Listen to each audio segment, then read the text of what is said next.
There's an idea we all carry inside us, an image so powerful it has shaped our stories, our holidays, and our deepest expectations. The idea of the family. We imagine it as a refuge, a circle of unconditional love, a place of safety and support in an often hostile world.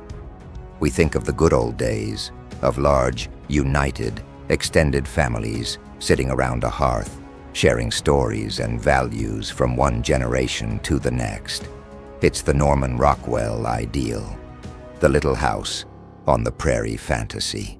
It's a beautiful image, a comforting image, and for most of human history, it is a lie, because the family of the past, the one that existed for millennia before our era of privacy and psychology, was not a refuge of love. It was a survival unit, a miniature economic corporation, forged not by affection, but by necessity. It was a place of brutal overcrowding, of iron hierarchies, of normalized violence, and of a familiarity with death so constant that today it would seem monstrous to us. Tonight, we are going to cross the threshold of the home of the past.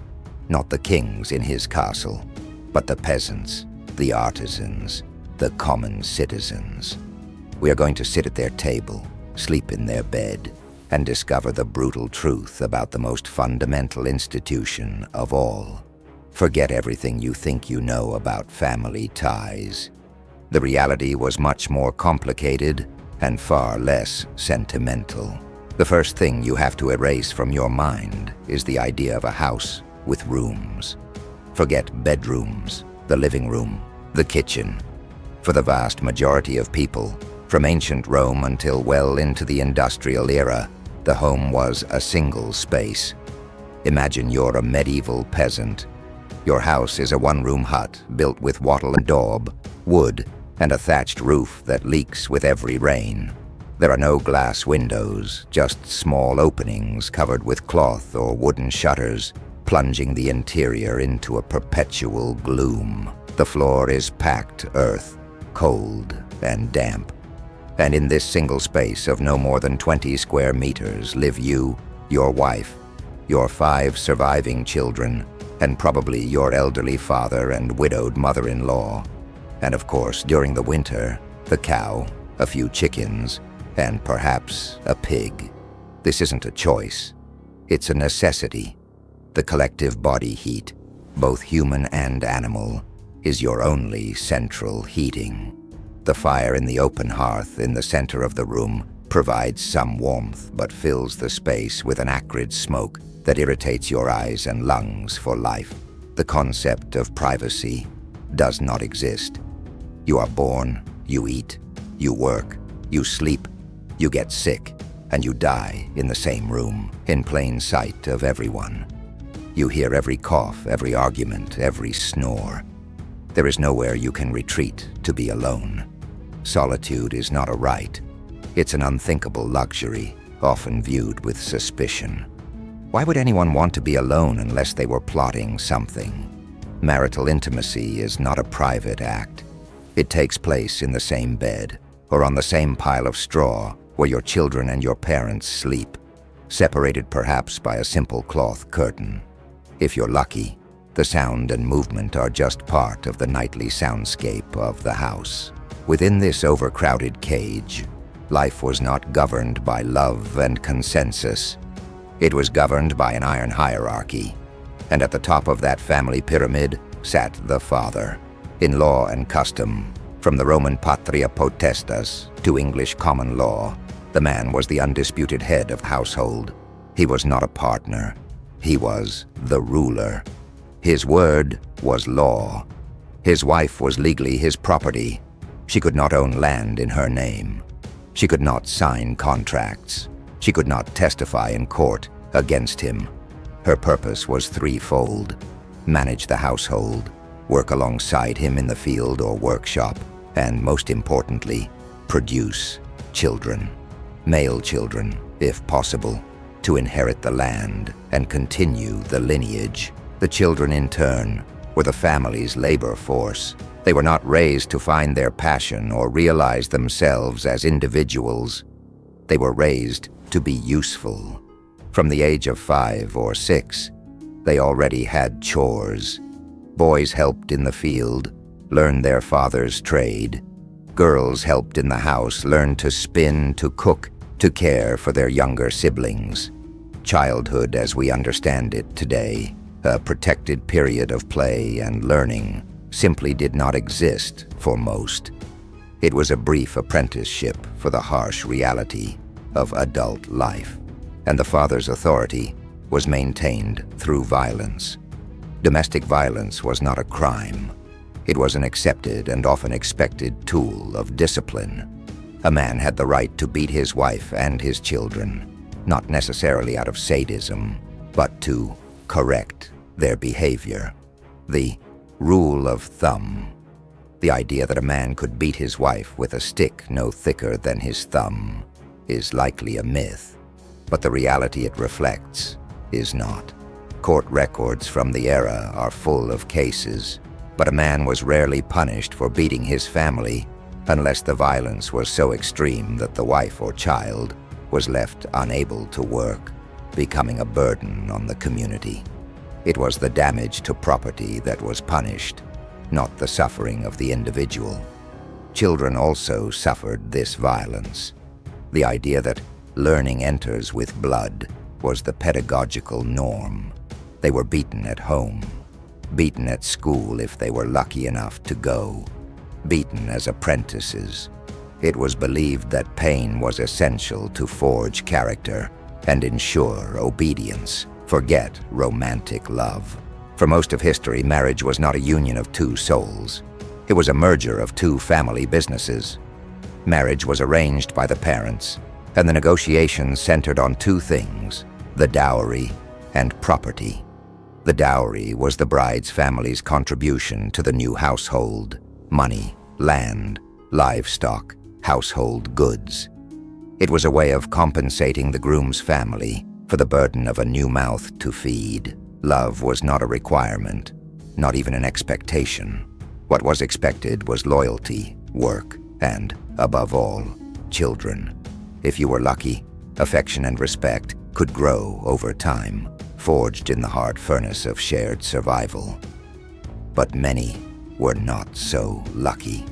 The wedding itself was a public affair, often celebrated at the church door, in full view of the entire community.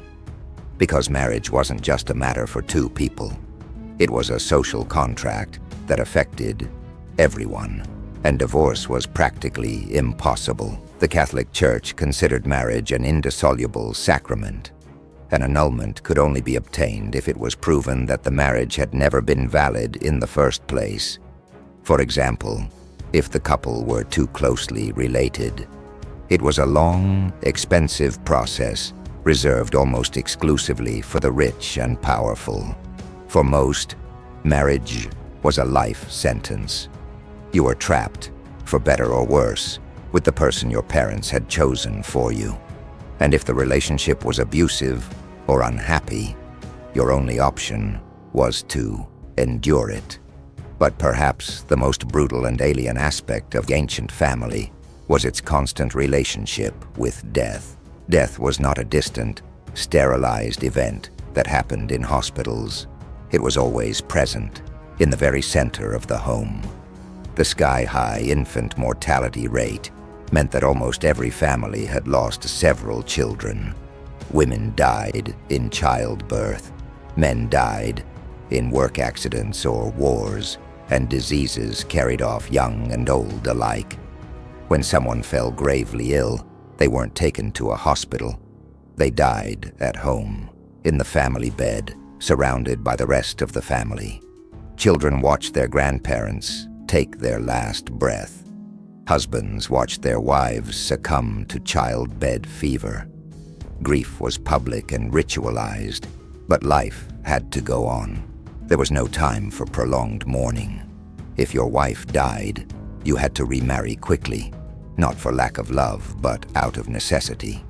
You needed someone to manage the home, to care for the children, to help you with the work. Survival didn't wait for the heart to heal. Children grew up, surrounded by the memory of their dead siblings. In family portraits of the era, deceased children were often included, sometimes depicted as small angels or held by their surviving siblings. This wasn't about morbidity, but about keeping the family whole, even across death. This familiarity with death created a very different mindset from ours. People were, by necessity, more fatalistic, more resigned, but also perhaps more aware of the fragility of life and the importance of the bonds, however imperfect, that held them together. So, if the family of past was a place of overcrowding, violence, and death, why did it endure? Why do we consider it the pillar of civilization? Because despite everything, it worked. It didn't work as a source of individual happiness.